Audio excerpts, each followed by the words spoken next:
Time after time after time, if there is energy cheat in card games, the cards typically do pretty well. And every time in Snap there's been a card that's been released where it discounts other cards, it's probably found a home in some kind of deck. And I think Ravonna Renslayer is no exception. A lot of people are kind of sleeping on this card, saying it's one of the weaker ones of the month, etc. And that's probably largely due to Mobius coming out next week, who completely counters this card along with other energy discounting cards. But I genuinely feel that this card is going to have better long-term value. There's cards like Silver Surfer, Zabu, Cerebro. When certain cards are printed under their threshold, under their condition, right? Cerebro 3. If it has 3 power, hey, that could work in Cerebro. Also, Silver Surfer, right? If it's a 3 cost, you could throw it in there. Or what about Zabu? If it's a 4 cost, you could put it in a Zabu deck. So there's just a lot going for those kind of cards whenever something new is printed and put into the game, or if something is nerfed and brought down to their threshold or buffed into their threshold. So this is kind of falling under that same category. Ravonna is a 3/3. Ongoing, your cards with 1 or less power cost 1 less, minimum 1. Typical minimum of 1 tag that we've seen with Quinjet, Sarah, etc. I think she's going to have the same relevancy as those other cards I just mentioned. Maybe not as frequently, and there's some conflicting cards with her ability that I'm going to get to in a second, but she's making some really powerful cards cheaper, and that's going to somehow find value some way.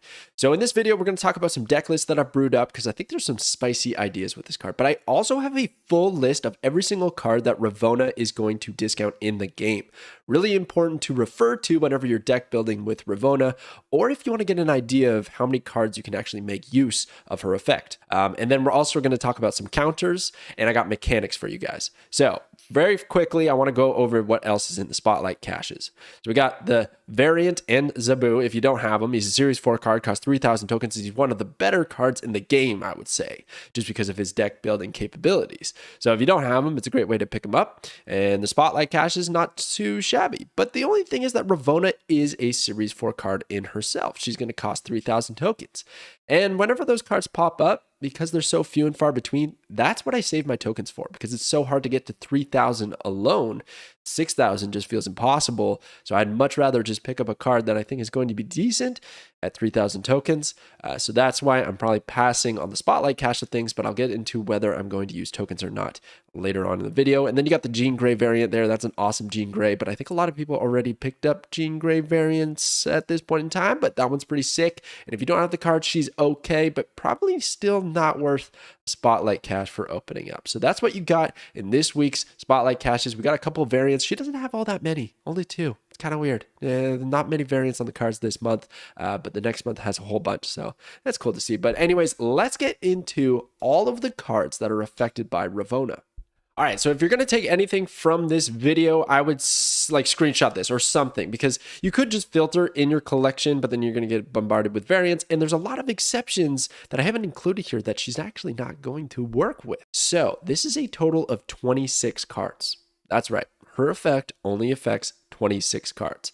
Now, the other cards like Surfer hitting 3 costs and I don't know, all the Cerebro thing, they don't have a large pool either, but this has got to be one of the smaller pools for energy cheat. But there's a lot of awesome cards here, like Arnim Zola, Iron Man. Like discounting those is unreal. Hobgoblin, Greek Goblin, those are great ones to discount. My goodness, that's gonna be so much fun to play with, and many more. So the ones that I've not included here, you're probably thinking, well, there's so many other 1 power cards, 0 power cards in the game. Why have you excluded them? Well, you're gonna notice I have no 1-drops. There's no point because she has a minimum of 1 tag. So they get excluded. They don't even count. And that's where a large majority of 1 power cards reside.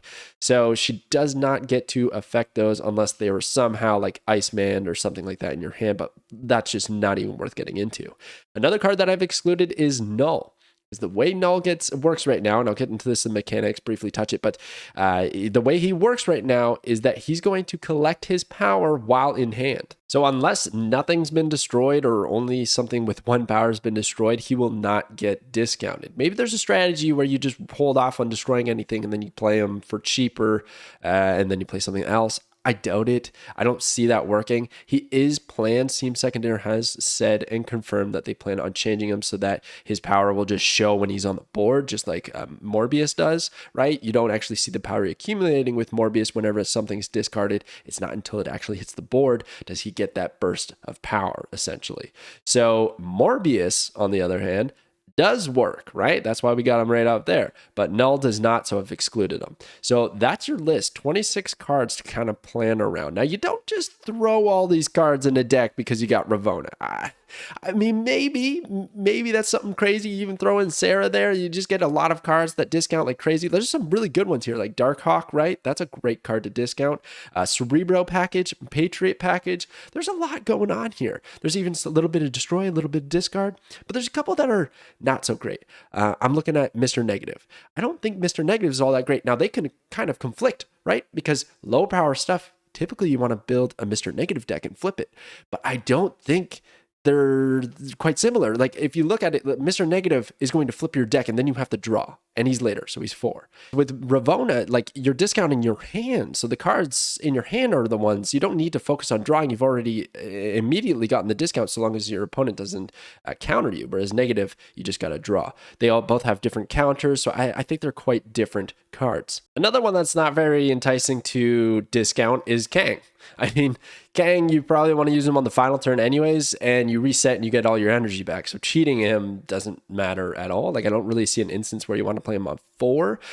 We do know that when you draw Kang, that's the best time to play him because then you get an extra draw, you thin your deck a little bit, but still I don't see that actually being valuable. So I take those 2 out of actually being playable, and then you're left with about 24 cards that you could deck build. But anytime a card like this has thrived, it usually only discounts about 2, 3, maybe 4 cards in your deck. Once you build too heavily, you lean too heavily into one thing, you're probably not going to draw it, and then it doesn't work out. So you got to watch out, okay? So the decks that I have in a minute will kind of showcase that, but let's quickly go over some other mechanical things to cover with Ravonna. The most important one I think you can take away here is that it accounts for active power, not base power. So a lot of cards that buff your hand, buff your deck, or anything like that, you probably want to avoid when running a Renslayer deck. Like Wakandan Embassy that gives +2 power to your hand is going to suck because all those cards that you want to discount, well, they're beyond her threshold and you now cannot play them. That also goes for things like Okoye, Nakia, Bast, buffing up your hand. You got to watch out, even though it seems like a good idea because they're low power cards, it's conflicting with Renslayer. And then Scorpion, on the other hand, is kind of nice. Your opponent's Scorpion's your hand that gets a bunch of discounts on your cards if they go below that threshold. Let's say you're running Wong for some reason, boom. Now he's a 3-1 because of the discount of Renslayer and the 1 less power he got from the Scorpion Whip. So it's kind of interesting, but for the most part, I don't think you want to run buffs in your Renslayer decks. And another thing is that you can stack energy discounts. I was thinking it could be crazy if you ran like a Zabu, Sarah, Renslayer deck just to discount those 4 costs like crazy. But then I looked at the 4 costs that you could discount with that method, and there's only Darkhawk and Jubilee.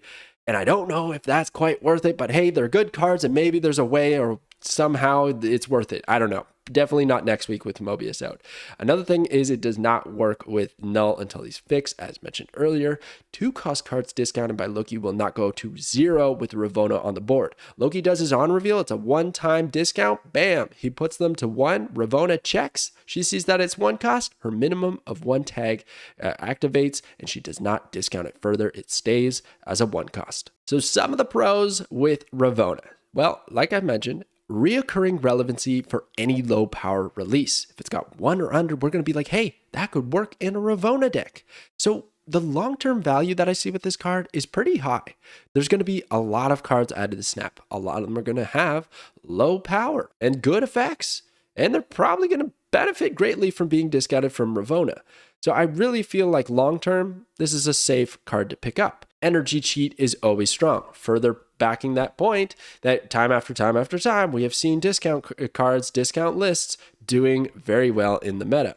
Now, I know there's a lot of counters. I know there's a counter coming up next week. We can't not talk about Renslayer without talking about Mobius, unfortunately. But time will tell if one wins over the other. I know a lot of people don't like adding tech cards into their lists, especially ones that don't necessarily synergize with a lot of other cards. So I don't know if it's going to be that bad for Renslayer, but we will find out. It only needs to discount 1 or 2 cards for a good return, just like all the other discount cards. That's all you really need to have a good power play against your opponent. Any of those cards, they're statted that way for a reason. If you can make them cheaper, it's money. And speaking of money, your stat line is pretty good. A 3/3 with a discount ability, like sign me up. That's great. You look at Sarah, she's a 5/4. Yeah, she's hitting your whole hand, but if we build our deck accordingly, Renslayer is basically doing that as well. So I really like the stats that are on Ravonna, but some cons. So like I was saying, competes with Mr. Negative and Best. We got to watch out. Not directly, but yeah, there's a lot of instances where you'd probably rather those cards. And we're going to see which one's better than the other. The growing number of counters, like Mobius, discounting only 26 out of 234 cards.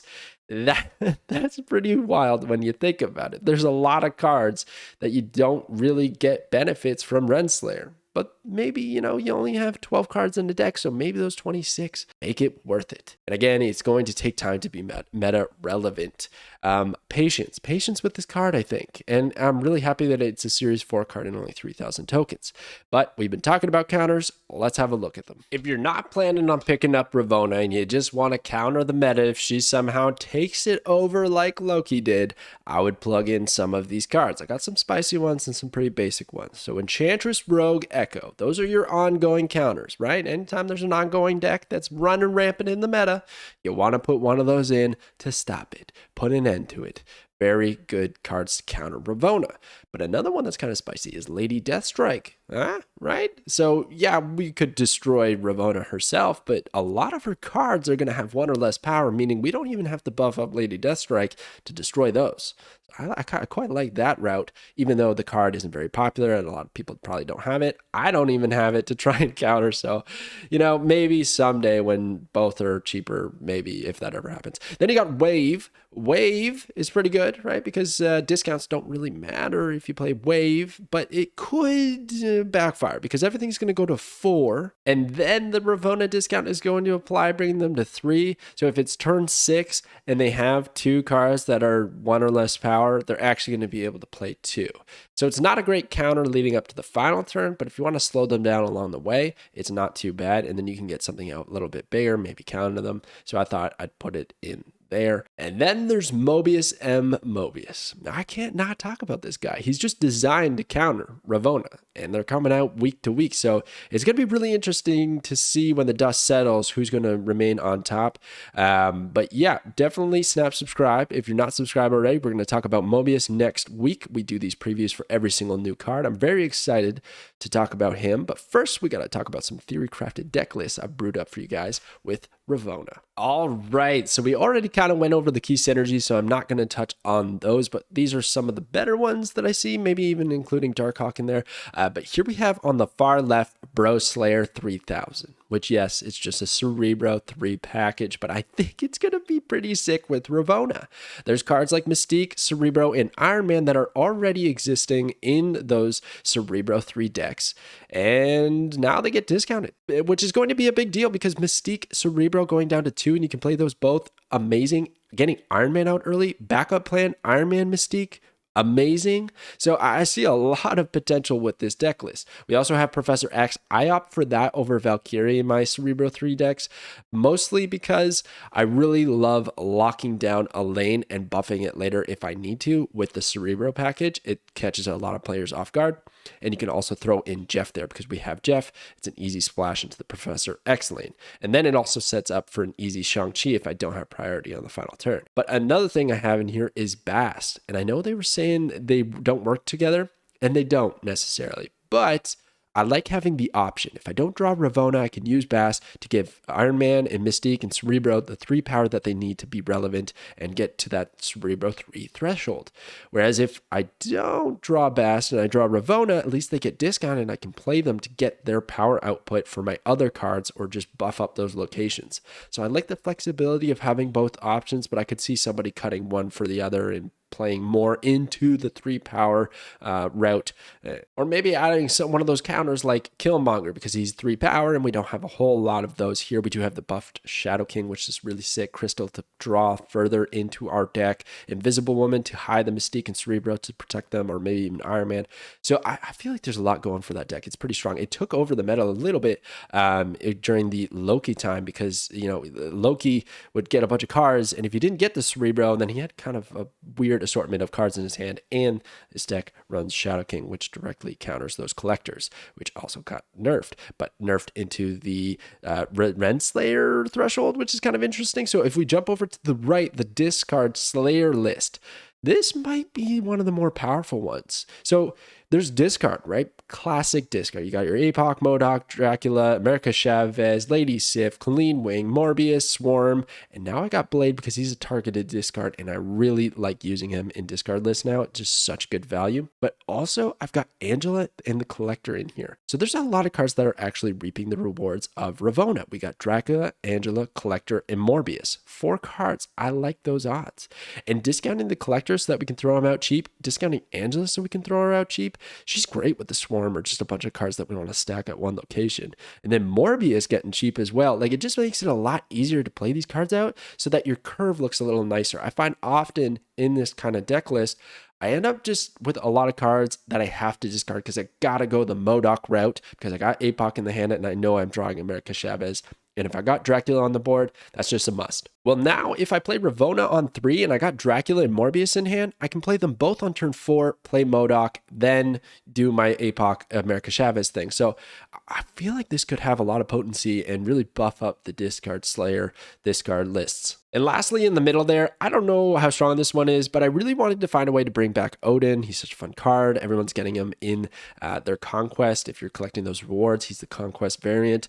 So I kind of wanted to make use of him, and I think he could work here. It's pretty interesting when you take a lot of the honor reveals that are available to work with Renslayer and put them together in a list, because Wolfsbane's a strong option, Ironheart's a strong option, Forge is actually a really good option, being a 1/1 giving +3. If we're a 1/1 giving Black Panther +3, he goes to 7, jumps to 14. We play Arnim Zola on top of him. That's 28 at 2 different locations. Cash money. Now, of course, this list dies, absolutely gets murdered by Cosmo, but that's just the nature of the beast with a non-reveal deck. I could plug in Echo or something like that here, but I just don't want to. Not very fun.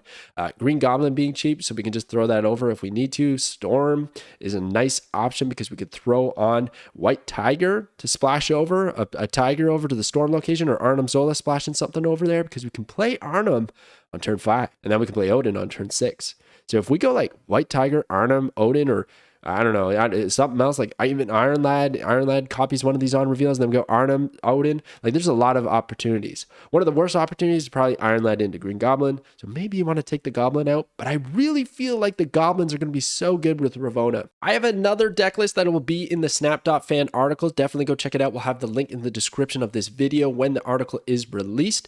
But I have a 4th deck that uses Darkhawk. You're probably like, what? How do you not have Darkhawk list? Well, it's going to have Darkhawk. It's going to have a few more control options, including Hobgoblin, Green Goblin, and Mystique. And I think that could be really strong as well. When I start to look at these decks, I start to think, yeah, Ravonna could have an opportunity in the meta. This seems viable. And I also think, well, a few of these could actually do well without Ravonna. So maybe she's not that necessary. And again, those counters that are around the corner might hurt these lists a lot. So, is Ravonna a snap or a pass? I've been saying this all month, all last month. This month is just too good.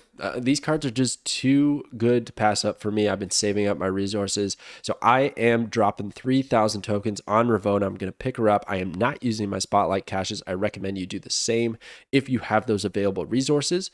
But I want to, there should almost be an asterisk here that this could be passed on. I think the value is going to be found later on when more cards are released that have 1 or less power. Right now, especially with Mobius coming around the corner, it's going to be a bit tough. She is going to probably do so well in the first week. And then Mobius is going to come out and it's just going to completely drop off the map. And then after a few weeks, when the dust settles and I think Mobius is going to get a little bit less popular, then she can make a resurgence. And if more cards are released that work with her ability, then there you go. It could be pretty fun, pretty strong, I think. We just can't sleep on Energy Cheat. time after time after time after time, guys. It works out. So anyways, thank you so much for watching. Let me know in the comments below if you're picking up Renslayer, or maybe if you're picking up Mobius. Which one are you? Team Mobius or Team Renslayer? Let's go. Thank you again, and I will catch you guys next time.